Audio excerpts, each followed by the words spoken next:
እቲ ኣብ ውሽጣ ዝግንፍል ዝነበረ ሓጎስን ደስታን ክትቋጻጸሮ ኣብ ዘይትኽእለሉ ጊዜያት ናይ ህይወታ እዩ ነይሩ። ካብ ውሽጣ ዘይቋርጽ ሓጎስ እዩ ዝፍልፍል ነይሩ። ምሕፃያ ካብ ዓቐን ንላዕሊ ኮይኑዋ እኳ እንተነበረ ምስቲ ዝነበራ ደስታ ግና ክዳረግ ኣይከኣለን። ኣዝዩ ሕያዋይን ደንጋጽን ብምዃኑ መጠን ንነፍሳ ዕድለኛ ምዃናያ ኩሉ ጊዜ ትነግራ ዝነበረት ኣብ ህይወታ ርኣቶን ገሚታቶን ዘይትፈልጥ ሰብ እዩ ኣጓኒፋ። ድሕሪ ምሕፃያ ነዊሕ እኳ ክትጸንሕ ተዘይደለየት ናብቲ ኣቦኡ ዘለዎ ቦታ ክኸይድ ምዃኑ መርዓውን ኣብኡ ከም ዝገብርዎ ሓዉ ድማ ብዘድለያ ኩሉ ልክዕ ከምኡ ኮይኑ ከም ዝገብረላ ምስ ሓበራ ኣብቲ መጀመርታ እኳ ቁርብ ምፍልላዮም ገለ ነገር እንተተሰምዓ ብቐጻሊ ክራኸቡ ምዃኖም ንሱውን ከም ዘይድውጊ ንሳ ጥራይ ጸኒዓ ክትጽበዮ ከም ዘለዋ እዩ ደጋጊሙ ዝተማሕፀና። ከምዚ ኢሉ ኸሎ ድማ መዓልቲ ምፍልላዮም ኣኸለ ብውሽጣ ገለ ነገር እንዳተሰምዓ ንጽህቲ ብሓቂ ድዩ ሕጂ ምፍልላይና ኣኺሉ ብድሕሪኻ ኸመይ ገይረ ክእሎ ሕጂስ ክሳና በተክዐ ማለት ድዩ ብጣዕሚ ኸቢድ እዩ ተዝፈርሐ መዓልቲ መፅያ ዋይ ክኸብድ ንኽትብል ነቲ ብውሽጣ ድስማዓ ዝነበረ ነገር ኣብ ደረቱ ተተርእሳ ገለጸቱ። ተስፋይውን ኣጆኸይ ክመጽእ እኮ ይድንጉን እየ ከምቲ ዝበልኩኺ እዩ ኩሉ ከምኡውን ሓወይ ክመጸኪ እዩ ዘድለየኪ ኩሉ ብቐረባ መጺኡ ሕግዘኪ ነበረ ነጊረ ንስኺ ጥራይ ኣብ ቦታኺ ኩሉ ግዜ ጽንዒ ብዙሕ ዝፍትን ነገር እኳ እንተመጽእ ኣጆኺ ኣነ ምሳኺ ብሓባር ኮይንና ክንጽዕሮ ኢና ፈተና ከይመጽእ ኣይተርፍኒ እዩ ንጽህቲ እምነትኪ ዝፍትን እውን ብዙሕ ነገር ክመጸኪ ይኽእል እዩ ትቐንዲ ግና ኣብ መትከልኪ ከይትንዝምብሊ ተጠንቂቕኪ ጽንዒ ኢሉ ናብተን ድቕቕ ኢለን ክነብዓ ተዳልየን ዝነበራ የዒንታ እናጠመተ ምጽንንዑ ሃባ እሞ ተበገሰ። ንሳ እውን ኣብ ዘላቶ ከም ማርሞ ነቒጻ ተሓንቲ ተጸናንዓኒ እኮ ተን ክንራኸብ ኢና ዝበለን ቃላት እየን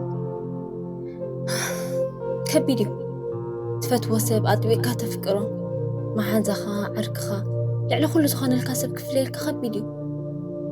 ግን እንታይ ደኣ እሞ ክገብር ተን ዝበለኒ ቃላት ሒዛ ክትጽበየ እየ ክትብል ብውሽጣ በቲ ከቢድዋ በቲ ድማ ክትጸናናዕ ንልባ ክተጽንዕ ዓጆኽ እናበለት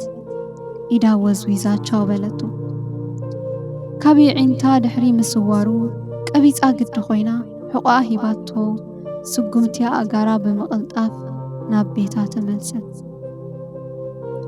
ካብኡ ኒኔው ነታ ትምርዓወላ መዓልቲ ብእምነት ምቁማት ተተሓሓዘቱ። እታ ኩሉ ጊዜ ምስ ብዙሕ ድምፂ ናይ ኣዕዋፍ ተዓጂባ ትበርቕ ዝነበረት ፀሓይ ጭራኣ ብመስኮት ናይ መደቀሲኣ ሰንጢቑ ኸኣቱ ነቲ ጸልማት ብብርሃና ሰውጊጋ ክተብርሆ ከላዩ ኮፍ ኢላ ናይ ሕፁያ ደብዳቤ ምንባብ ባህ ዝብላ ዝነበረ እታ ብሃረርታ ትጽበያ ደብዳቤ ብንጉኡ ትመጽእ ስለ ዝነበረት ካብቲ ምድቃሳ ተሲኣ ትገብራ ዝነበረት ቀዳሜቲ ንዓኣ ምንባብ ነይሩ። ንመዓልታ ጥራይ ዘይኮነ ንመዓልታታ እውን ዝሕድስ ደስታ ዝህብ ደብዳቤ ናይ ሕፁያ ጥራይ ብምንባሩ ከየንበበቶ ድምፁ ከይሰምዐት ኣይትውዕልን። ተስፋ ዝህብኣን ንምንባራውን ጣዕሚ ዝህብኦን እየን ነይረን። ካብ ዝሕፀዩ ድሮ ዓመታት ኣቑፂሮም እኳ እንተነበሩ ንሳ ግና ከም ሕጂ ዝተሓፀየት ጎርዞ ንዝረኸበቶ ሰብ ብዛዕባ ሕፅያ ነጊራ ኣይትጸግብን እያ ነይራ። እቲ ከም ደልሃመፅ ኣብ ውሽጣ ዝግንፍል ዝነበረ ፍቕሩ ስቕ ከብላ ስለ ዘይከኣለ ንሰባት ካብ ምንጋር ኣይተቋርፅን። ከም ልማዳ ቅድሚ ዝኾነ ነገር ምግባራ ነተን ንግሆ ዝመጽኣ ዝነበራ ደብዳቤ ምንባብ እዩ ነይሩ ስርሓ። ናብታ ኣብ ጥቓ ዓራት ዝነበረት ኮመዲኖ ኢዳ ሰዲዳ ነቲ ኣብኣ ተቐሚጥካ ዝነበረት ደብዳቤ ስሒባ ከም ልማዳ ከተንብብ ጀመረት። እቲ ኣብ ውሽጣ ብሓይሊ ዝግንፍል ዝነበረ ደስታ ንገጻ ብርሃን ዘርአሉ ከይተረድኣ በተን ስሩዓት ደርጊ ኣስናና ፍሽኽ በለት። ምዕጉርታ ነተን ድቕቕ ዝበላ ኩሕላት የዒንታ ሽፍን ከብልኦ የዒንታ ጭምጭም ኣቢላ ከም ሰብ ዘሎ ምስኣ ዓው ኢላ ከተንብብ ጀመረት። ዝተጸበየቶ ዓመታት ነዊሕ እኳ እንተኾነ ክትምርዖ ምዃና ግና ኣርጊፃ ከም ትፈልጥን ተኣምንን ኣብ ገጻ ኢኻ ተንብቦ። ምንባባ ወዲኣ ነታ ደብዳቤ ዓፂፋ ኣብታ ዝነበረታ ቦታ ምስቲ ካልእ ኩምራ ደብዳቤታ ተቐመጠታ። ካብቲ ኮፍ ኢላቶ ዝነበረት ከይተስአት እታ መጀመርታ መዓልቲ ናይ ሕፃእ ቅጅል በለታ። ኣበየናይ ህይወት ነይራ ካበይ ከም ዝወፀት ኩሉ ኣብ ቅድሚ ዒንታ ተር ኢሉ መፃ። ከይተረድኣ እቲ ውዑይ ንብዓታ ካብተን ደቀቕቲ ዒንታ ኮረር ኮረር ክብል ከሎ ብምዕጉርታ ሓሊፉ ኣብ እዳዋ ክዓርፍ ከሎ ተፈለጣ። ነተን ቀያሕትን ቀጠንትን ኣጻብዓ እናልዓለት ነታ ኣብኣ ተሰኺዓ ተንጸባርቕ ዝነበረት ቀለቤት ኣተኲራ ብምጥማት ነቲ ውዑይ ንብዓታ ድማ በታ ካልአይቲ ኢዳ እንዳደረዘት ወይ ኩሉ ነገር ሕጂ ኮይኑ ስማዓካ ሎምስ ናፍቆት መኸልሲኒ ይመስለኒ በለት ሕነቕንቕ ዝተሓወሶ ድምፂ እናውፀት። ከምዚ ኢላ ኸላ ብርቱዕ ድምፂ መኾሕኳሕ ናይ ማዕጾ ካብቲ ሙቕ ሓሳባታ ሃንደበት ኣውፃኣ። መን ምዃኑ ክትርኢ ናብ ማዕጾ ገጻ ምርሐት። ማዕጾ ምስ ከፈተቶ ደይተጸበየቶ ሰብ ኣብ ቅድሚ ዒንታ ምስ ረኣየት ፍዝዝ ኢላ ዕንድ በለት። ልባ ካብ ምስንባድ ዝተላዕለ ህርመታ ቀልጠፈት። ኩሉ ኣብታ ደቂቕ ዝኸውን ዝነበረ ክትቋጻጸሮ እኳ ብዙሕ ብውሽጣ እንተተጋደለት ልባ ግና ካሃድእ ኣይከኣለን። እኳ ደኣ ህርመታ ብምቕልጣፍ ልባ ብኣፋ ክትወፅእ ደሌት።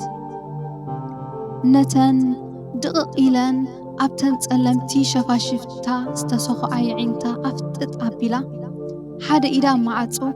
ሓደ ኢዳ ድማ ኣብ ልዳት ናይቲ ማዕጾ ሒዛ ከም ስእሊ ንቐጽ በለት። ዘይተጸበየቶ ሰብ ድሕሪ ክንደይ ዓመታት እንታይ ክገብር መፂኡ ኢላ እናተገረመት ሃብቶም እንታይ ዳ ሰላም ኣይትብልና እንዲኸይ ጋሻ ከምዚ ጌርክ ዲኻ ተቐበሊ ሞኻ ፀቢክን ትፈልጥየ ሰብ ክብላ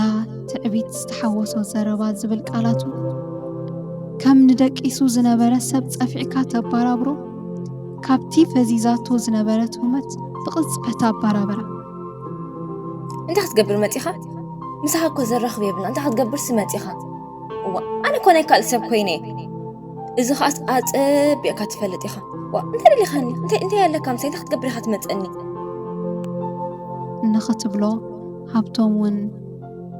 እወ ዝሞ ኣፀቢቐ ፈልጥ እየ ግን በዚ ከባቢኹም ነይረ ሰላም ክብለኪ ኢለየ መፅአ ድሓርካ ነዊሕ ግዜ ኮይኑ ካብዘ ርእየኪ ብዙሕ ግዜ ኻ ክረኸበኪ ፈቲነ ካብታ ዝተሓፀኸላ መዓልቲ ግና ክረኸበኪ ይከኣልኩን ብዙሕ ተለዊጥኪ ካብ ኣዘራርባኺ ጀሚርካ ክሳብ ኣከዳድናኺ ሓቆም እሞ ሰባት ብዙሕ እዩ ፀሊዋ ትሕሱ ይብሉ መቸም እስከ ክንርአና በል ክገድፈኪ ድሓንኩኒ ኢልዋ ምሕራቓ ዕጅብ ከይበሎ ተጸርጊፉ ዕዝር ኢሉ ኸደ። ቀዳማይ ናብ ኣእሙሮኣ ዝመጸ ሓሳብ እዚ ሰብ እዚ እንታይ ክገብር መፂኡ ዝብል ሓሳብ እዩ ነይሩ። ማዕጾ ዓፅያ ናብ ውሽጢ ገዛ ኣትያ ኮፍ ኢላ ክትሓስብ ጀመረት። እዚ ሰብ እዚ ሕጂ ነፍሰይ እንታይ ግበር ይብላ ኣሎ? ኣነ ናይ ካልእ ሰብ ኮይነ ምስኡ ዝነበረኒ ህይወት ድማ ኣፀቢቐ ፈልጠ ሕሉፍ ታሪኸይ ዝሓፍርሉ ጥራይ እምበር ዝንየተል ህይወት ኣይነበረንን። ሕፅአይ ካበይ ናይ ዓዘቕቲ ከም ዘውፀና ኣፀቢቕ ዝፈልጥ ሰብ እየ ንሱ እውን በኣይ ዝጠራጠር ሰብ ኣይኮነን ኢላ ነቲ ዝመጻ ዝነበረ ሓሳባት ብሓሳባታ ከተረድኦ ተጋደለት።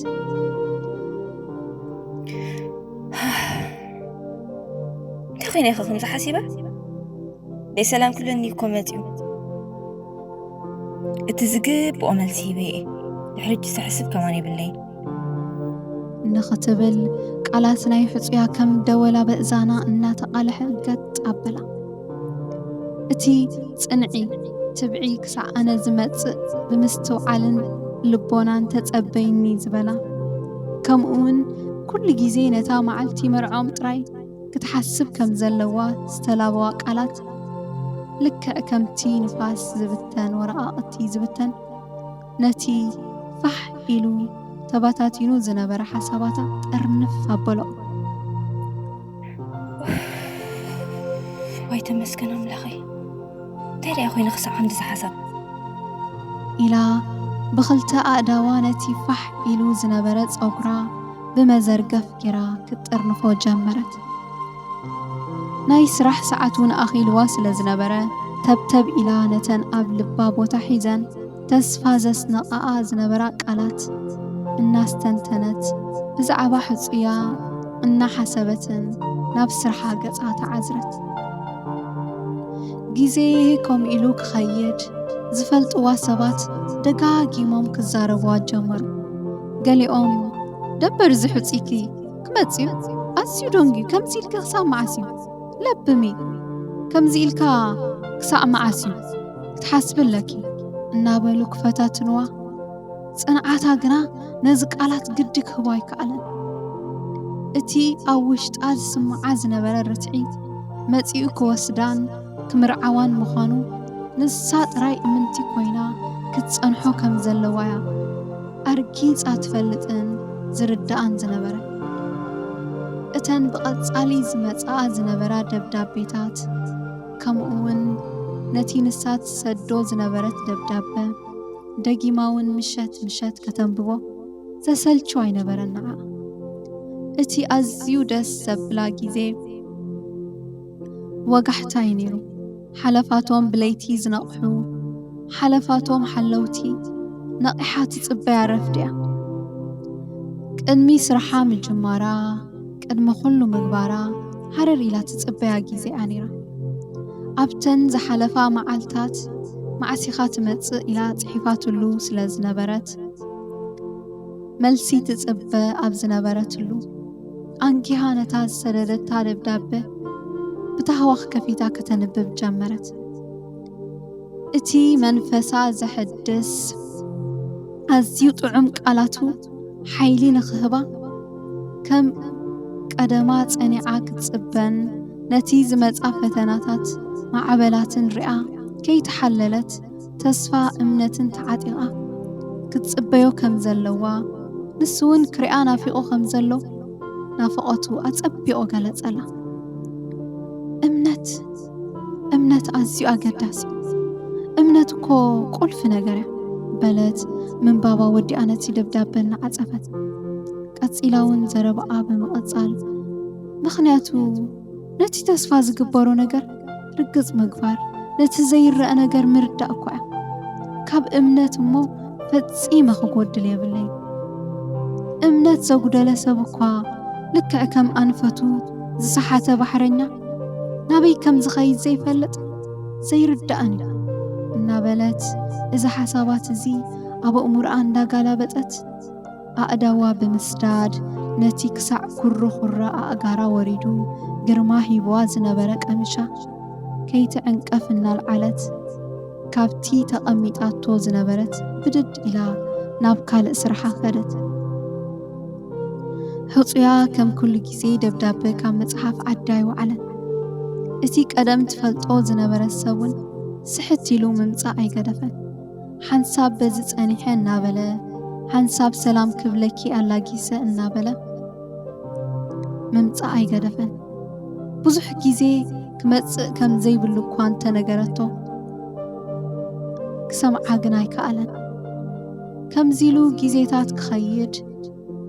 ጋሻ ዝኾነ ዘይትፈልጦ ስምዒታት ክቃላቐላ ጀመረ ከምቲ ብንፋስ ናብዝን ናብትን ዝብል ሻምቢቆ ነፍሳ ኣብ ውሽጣ ሰንከልከል ክብል ከሎ ተፈለጠ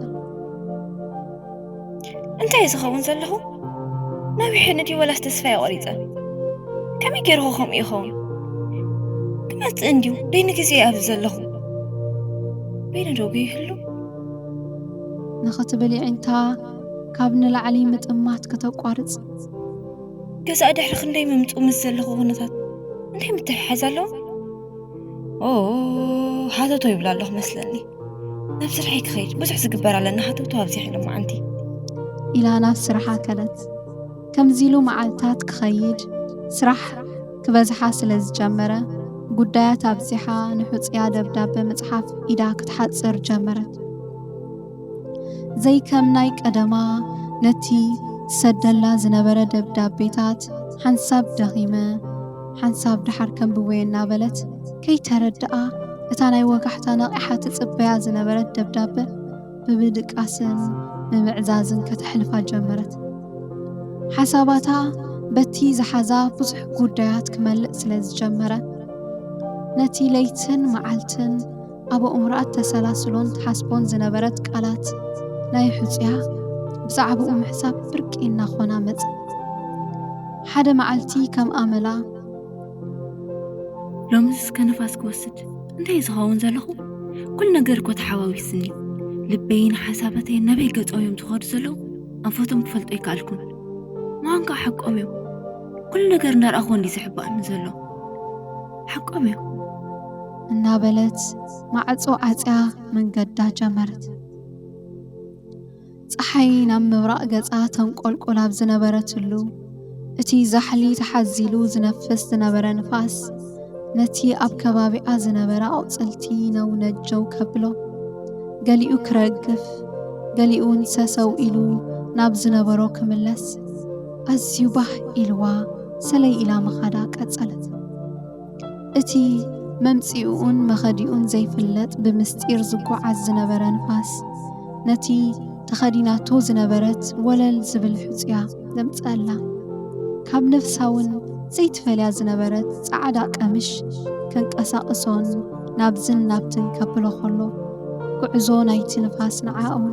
ደስታ ፈጠረላ ድንን ኢላ ብምጥማት ከይግንፅላና ፈርሐት ብኽልተ ኣእዳዋ እናሓዘት ናብ ካልእ ሓሳብ ህልም ኢላ ኣተወት ብዙሕ ነገር ኣብ ቅድሚ ዒንታ ቅጅል በላ ነቲ ብሓሳብ ዘሕለፍዎ ጊዜ እናዘከረት لمس ناويحني قدي إذا حساب زكو خم دبنا نبيع قلبي بو ناويشت إنه يدقن نومسو خاين بزيحني ناويحني بحق ناويحني حدس እናበለት ኣብ ከምዚ ህመት ከላ ካብ ርሑቕ ድምፅውዕ ድምፂ ክቃላሕ ከሎ ሰምዐት ኣንፈት ናይቲ ድምፂ ካበይ ምዃኑ ክትፈልጥ ናብዝን ናብትን በለት ብድሕሪኣ ከም ዝኾነ ግዲ ኣስተውዒላ መን ምዃኑ ክትርኢ ንድሕሪት ገጻ ጠመተት ቁልሕ ኢላ ነቲ ካብ ርሑቕ እናፀውዓ ዝመፅእ ዝነበረ ሰብ ክትርኢ የዒንታ ድሕሪ ኣተኪራ ምጥማታ እቲ ቀደም ትፈልጦ ዝነበረት ሰብ ምዃኑ ኣርገፀት ብኡ ገጻ ምልስ ኣቢላ መኻዳ ቀጸለት ናህሪ ብዝተሓወሶ ጉያ እና ተሓንበበ ኣብቲ ዘላቶ ቦታ ምስ በፅሐ ገበታ እናስተንፈሰ ንኣኸ ክረክብ ኩሉ ገዲፈ የመፀ ኣነ ኮ ትዝገርመኒ ናትክ ነገር እዩ ክነግረኪ ኣብዚ የለ ነገር ተስፋ ትገብሪ ከም ዘለኺ ትፈልጥ ዶ እንደዘፍቀረክ ዳ ክሳብ ክንዲ ዝኽፅበይ ንምንታይ ሓድገኪ ንምንታይ መፅኡ ዘይምርዓወኪ ልብሚ በጃኺ ተዓሽዊ እንኽብላ ንዘረብኡ ኩልፍ ኣቢላ ንዓይ ዝሓስበለይ ሓሳብ ኣፀቢቐ ፈልጥ እየ ንሱ ንዓይ ንዑን እዩ ቦታ ዘዳሉ ዘሎ ክወስደኒ ምስኡ ኣብ ዘዳለዎ ቦታ ከም ንኾንካ ኣፀቢቐ እየ ዝፈልጥ ንዓይ ዝሓስበለይ ሓሳባቱ ኣፀቢቐ እየ ዝፈልጦ በለቶ ሸፋሽፍቲ የዒንታ እና ፀወገት ቁጣዕ ብዝተሓወሶ ቃላት ብምድርጓሕ ብውሽጣ እዚ ሰብ እዚ እኳ እምነተይ ይፈታትነሉ እናበለት ነቲ ኩሉ ግዜ ተስፋ ዝህብኣ ዝነበራ ኣጻብዕታውን ግርማ ዝሰለመት ቀለቤት ኣተኪራ እናጠመተት ኣነ ኮ ንዓኻ ሓልየ ዝተኸድዮ ዘለኺ መንገዲ ዘዋፃ ኣይኮነን ምቹው ዘይኮነ መንገዲ ኢኺ መሪፅኪ ዘለኺ እንደይ እንታይ ሓሲብኪ ኢኺ ክፈልጥ ኣይከኣልኩን ዝተኸድዮ ዘለኺ መንገዲ እኮ ኣዝዩ ፀቢብ መንገዲ እዩ እስከተዓዘብዮ ዝኣነ ዝኸዶ ዘለኹ መንገዲ ኣዝዩ ገፊሕ ካብ ምዃኑ ንዓይን ንኣኽን ዘኸይድ መንገዲ እዩ እስከ ንዓይ ራእይኒ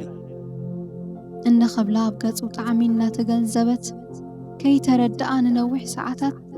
ቀው ኢላ ጠመተቶ ኣነ ኮዝ ናትክ ነገር ብፍጹም እዩ ክርዳእን ዘይከኣል ዘሎ ትኸደዮ ትፈልጢ ትዛረበዮ ትፈልጢ እንደኻ እምበር ምስ ንፋስ ክትጎይ ዘለኺ ናተይ መገዲ እኮ ኩሉ ግዜ ጣዕምን ሓጎስን ዘለዎ እዩ ድሓርካስ ሃብታም ምዃነይ ዘለኺ ኩሉ ኸ ገብረልክ ከም ዝኽእል ኣጸቢቅ ክትፈልጢ ኢኺ ኢሉ ዘረብኡ ከይወድ ኣቋርጽ ኣቢላ እቲ ሃብታሜ ገለ ትብሎ ዘለኻ ካብ ሕፅኤን ላዕሊ ክትገብረለይ ከም ዘይትኽእል ክሕብረካ ፈቱ እቲ ትኸድዮ ዘለኻ መንገዲ ኣይትፈልጥዮን እዩ ክትብለኒ ዘለኻ ኸኣ ኣነ ናብ ዝኸዱ ኣጸቢቕ ዝፈልጥ ሰብ እየ ሓደ ነገር ይፈልጥ ሕጂ እውን ክደግመልካ ንሱ ከም ዝመጽእ ከም ዝወስደኒ እየ ዝፈልጥ በዛ ሓልፍ ነገራት ዘብሾ ሰብ ድማ ኣይኮንኩን ኢላ ብሕርቃን ገጻ ኣዕትብ ኣቢላ ኢዳ እናዋጣወጠት ዘረባኣ ወዲኣ ገዲፋቶ ዕስር ኢላ ኸደት እተን ዝተዛረበን ቃላት ግና ንሓሳባታ ክርብሽኦ ሓደራ ንግሆ ነታ ባሕረርታት ጽበያ ዝነበረት ደብዳቤ ዘይኣመላ ከየንበበታ ድሓን ምሸት መጽኤ ከንብቦ ኢላ ናብ ስራሓ ኸደት ምሸት እውን ድኻም ስለ ዝነበራ ከየንበበቶ ደቀሰት ካብ ኣእምሮኣ ደጋጊመን ዝመላለሳኣ ዝነበራ ቃላት ናይ ሃብቶም እየን ነይረን ንጽህቲ ንሕፅኤ ከይጸሓፍ ኩሉ ክዕልልክዎ ዳርጋ ሰሙን ሓሊፉ ዘይኣመለይ እንታይ ኮይነ ዘይጸሓፍ ኩሉ በለት ግዲ ብውሽጣ ተረዲእዋ ኮይኑ ጠባያ ትቕይር ከም ዘላ ወላ ከይስተውዓለት ኣይከኣለት ምኽንያት እናሃበት ነቲ ኣብ ውሽጣ ዝኸሳ ዝነበረ መዕበሲ ኮና ካብ እምነት ጎዲላ ካብታ መጀመርታ ፍቕራ ዝሒላ ሃረር ትብሎ ዝነበረት ዕላል ማዕዳ ተግሳጽ ጥበብ ናይ ሕፁያ ንኸተንብቦ ሸውሃታ ተዓጽዋ ሓዉ ንሕፁያውን ኩነታታ ከፍልጣን ድሃይ ክገብረላን ከረድኣን ክሕብራን ብዙሕ ጊዜ ይመጻ እኳ እንተነበረ ንሳ ግና ኣብቲ ናታ ጉዳያት በዚሕዋ ስለ ዝነበረ ክትሰምዖ ምስትውዓል ሓፀራ ትረተይን ጽንዓተይን ናበይ ተዋሒጡ ክርዳእኒ ከኣለን በለት ከም ብሕማም ዝተሰነፈ ሓይሊ ድስኣነ ሰብ ብትሑት ድምፂ ከም ልማዳ ንፋስ ትወስደሉ ትኸደሉ ጊዜ እዩ ነይሩ ቅድሚ ምውፃኣ ናብታ ደብዳቤ ተቐምጠላ ዝነበረት ጥቓዓራታ ቁሊሕ ምስ በለት እዩ ናይ ወርሒ ደብዳቤ ተደርዲሩ ምስ ረኣየት ማዕረ ክንደይ ካብታ መጀመርታ ፍቕራ ከም ዝዝሓለት ዝተረዳእ ንቑሩብ ደቓይቕ ኣተኪራ ብምጥማት እዚ ኩሉ ብሓንሳብ ከንብቦ ኣይክእልኒ ሕጂ ንፋስ ወሲደ ምስ ተመለስኩ ከንብቦ እየ ኢላ ማዕጾ ዓጽያ ከደት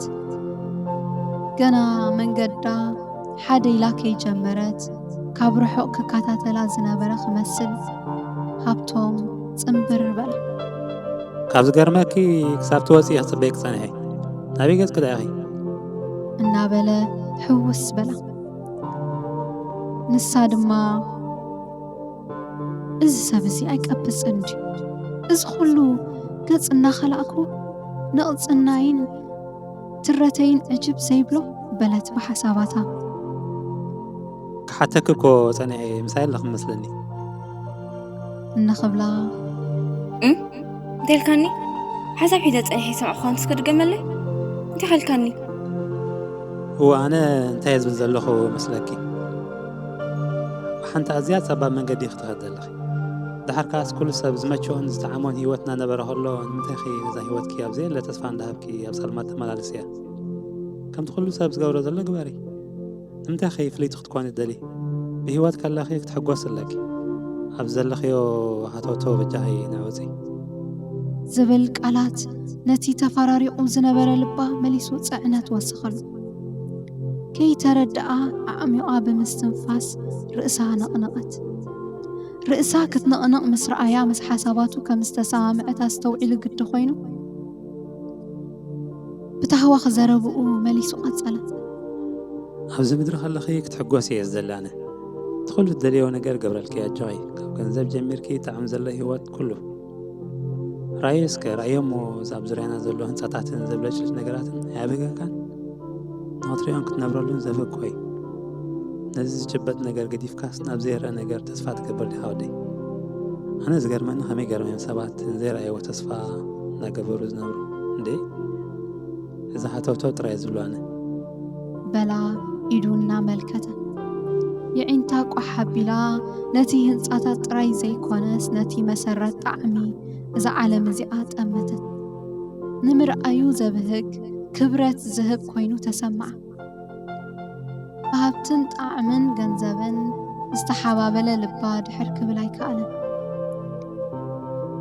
نزخلو قدي أستوعلو كوينو إيدو سريدو كاف حجي قعزنا بحنسابي مزابك كفح من قدينها نقعز تفلالينا ون يكهلوني نخبلا كاونيني وقعز آئدا إيدني إيد تتحاحزا مسوكت كيد جمرت قعز ناي إيد راي نبرن ناي لبي متحاحازي خوين مسؤونا هيوات قعزو كتكتسل أأزانا قنا بخلتا دمتي مليو مفللاي سانت زحشاني من قدي مريس إيلا قنعتي بزمسالتا من قدي مخاد جمرت حدا معلتي كبور كدان أمتيو زمسا خزلو نحسوكي كدان وركن كيريو نزاهن زمسا كلكي كبور كدان كبور المازن تخدنيو سوي زملك عالكي بلا نعقو تخدينا لباكي تردأ تعبيت مليئو تتعنينا كتكي جمرت اتي زدنقصن زرحرحن زنبر لبا بزعبا قزا رئسات راي محساب كنا الزرار بقى أكايدا لعلو خلو دما التحساس بقى تغيره كم معلتات حدا معلتي كاب حتيا دبدابة بهصوصتها تلاقي خوا أبلع عليناي دبدابة دما تنس حزبل صحف مس أنبابتيا تهوي خاص كفتتو بتحوخ دما كتنبب جمرت قبرخن صعرخن تتصاوارنتكن رئيو إيه قناخة نتا فقرخي حديكي أخون أما إزرخي بالك الله زحل ويس وعي زي مخانكي نقبرخي فلطوي بخا زحل ويس وعي مخانكي سلازي أي وعي أي زحل لبوت سلاز خانكي كاب أفي طف كبلكي هبتامي هبتيمي قلوكوا عيد لينني سلاز بالكي قناخة مقدرتن تدنقصن دخان عورتن عرقتن مخانكي أيتفلتني خمو ما أنتي كتبتمي بحوي دسأري ورقي ما أنتي ختكداني حفرة أركانكي ما أنت خيك اللع تعدا خداونتي ما أنت ختريخ أنا عين تخيك تكوحلي كحلي كابايك تعدقي مخرك الله أنا نتوم زفتوم زبلو إقان حومن إقصص أمني مبقر كأن أنت نسحن زبلك على تنبيبه كي ودأت برتع دمتي نفاسناتي موسكوت مع أطوى بحيل مسكفتو كابتي دك إساتو زنبرت بسم بعد تباربرت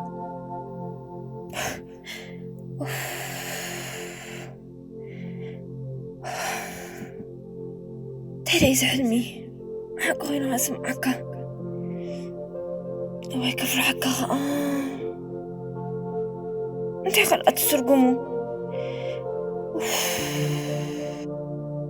إلى اتزرعيتو دبدابة بحلمي حق لبيسو أبطأ عراتا أبلع لكومدين أمس رأيتيو سنباد أمليسو نخريز وسخل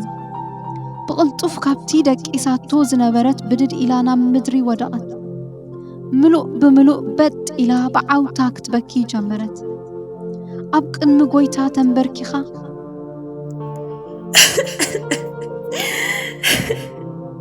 بعلم الفتوة أنت سعيرة أنا مسيحية أمسي الله هتوتو آتي وهتوتو من دياتي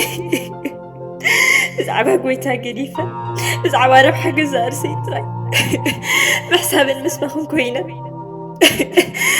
وين عالم نقر تزرعخو نبرة تعبيتن كبراتن نرأسين اللبين بحيطوا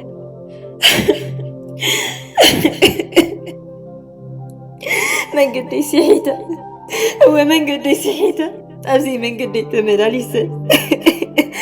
أنت ترى تتأفل تتحيز زي جبت اللي تندستن نيز على مزيات عشي هو تعشي بغلت أقريك حنقص بغلت أقري كفينا خفينا عالم بهيقة كم يجيرو يخون تقدس مسروخوس كم يجيرو استمع على اللي خسمنا لك يكون اللوني لو مقنا لا بخيم من لسالخو بملو لبيه قويتين أملاخين